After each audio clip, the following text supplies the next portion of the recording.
Selamat pagi, Bapak Ibu Saudara sekalian. Selamat datang dalam acara Sarapan Sabda bersama saya, Pak Saparman. Sarapan kita pada pagi hari ini diambil dari Yohanes 9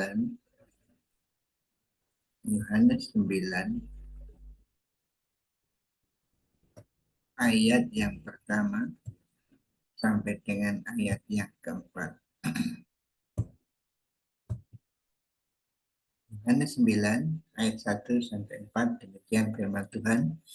Waktu Yesus sedang lewat, ia melihat seorang yang buta sejak lahirnya.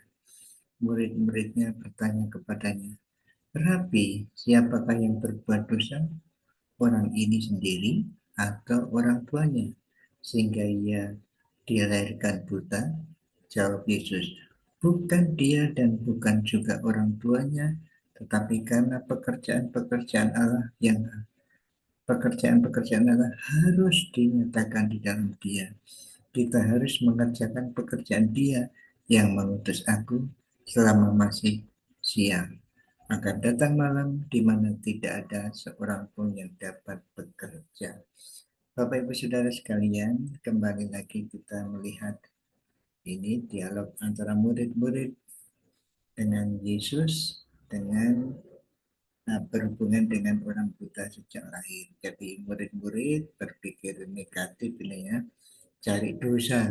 Jadi kalau sakit itu pasti akibat dosa, pemikirannya kelihatannya seperti itu. Tetapi Yesus tidak memikirkan hal dosanya, tetapi memikirkan orangnya yang yang sakit itu, yang menderita buta sejak lahir. Jadi yang dipikirkan adalah pribadi orang itu, bukan butanya, bukan keadaannya. Dan lebih daripada itu, jelas Yesus mengetahui bahwa orang buta ini dikatakan akan menyatakan pekerjaan Allah. Nah, bayangkan Bapak Ibu Saudara sekalian, kerja apa kira-kira yang dapat dilakukan orang buta? Pekerjaan Allah macam apa yang akan dilakukan oleh orang buta yang dinyatakan? Jadi pekerjaan Allah harus dinyatakan dalam dia. Jadi orang ini harus nah, menyatakan pekerjaan Allah. Nah, makanya Yesus, kita harus mengerjakan pekerjaan dia. Rupanya Yesus ingin menggali kemampuan atau potensi orang buta ini supaya orang buta ini bisa menyatakan pekerjaan-pekerjaan. Bapak Ibu Saudara sekalian yang dikasih Tuhan Yesus, mari kita lihat teman-teman kita, jangan negatif thinking, tapi mari lihat potensi apa di dalam teman-teman kita itu supaya menyatakan pekerjaan-pekerjaan Allah di dalam orang itu. Rupanya kita tahu juga bahwa setiap orang percaya khususnya memiliki potensi melakukan pekerjaan Allah. Kita tahu orang percaya semuanya diberi karunia untuk melayani Tuhan. Jadi semua orang punya potensi. Semua orang yang percaya punya potensi. Jadi jangan mengkritik kelemahannya, tetapi mari kita lihat positifnya. Potensi apa yang dapat dilihat oleh kita melalui pemikiran kita dari sudut pandang Tuhan. Bapak Ibu Saudara sekalian yang dikasih Tuhan, saya tidak tahu waktu itu rencana Tuhan untuk hidup saya, tapi begitu saya lulus sekolah teologi, tidak ada pekerjaan bagi saya waktu itu. Rupanya belum ada orang yang melihat potensi saya. Tapi puji Tuhan, kira-kira 2 tahun kemudian setelah saya mengajar sekolah minggu dan diberi kesempatan melayani di jemaat baptis di Solo, kemudian ada orang yang mengusulkan saya, merekomendasikan saya untuk sebuah training internasional. Rupanya orang ini, namanya Pendeta Eric Nathan, melihat potensi saya dapat dilatih dengan latihan internasional. Nah, artinya orang ini melihat potensi, bukan kelemahan saya.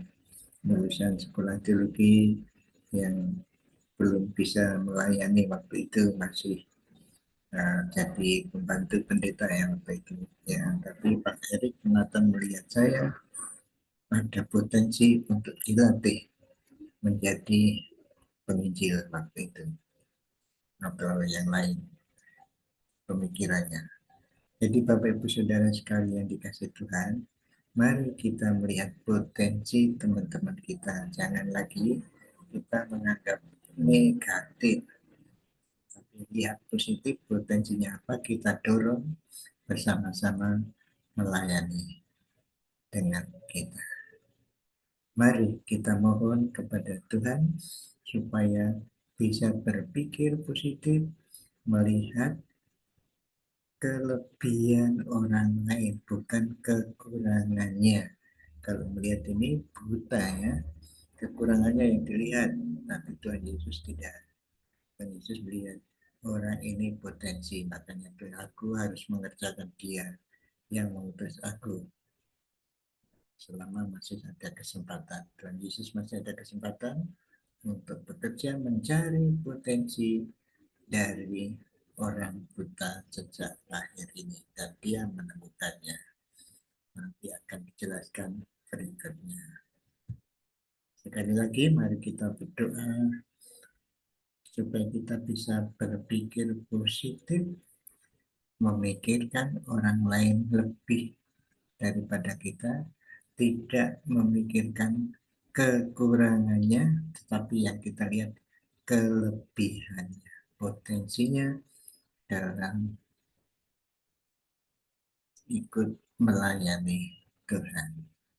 Tuhan Yesus, kami mohon Engkau memimpin kami supaya kami bisa berpikir positif terhadap teman-teman kami seiman, supaya kami dapat memikirkan kelebihan mereka daripada memikirkan kekurangan mereka. Biarlah kami, Tuhan, beri pemikiran yang positif, melihat hal yang baik yang ada di teman-teman kami. Khususnya hari ini, kalau kami memikirkan teman kami, biarlah kami memikirkan kelebihan mereka, potensi mereka untuk melayani Engkau. Terima kasih Tuhan, dalam nama Tuhan Yesus kami berdoa. Amin. Selamat berkarya Bapak Ibu Saudara sekalian, Tuhan Yesus memberkati. Amin.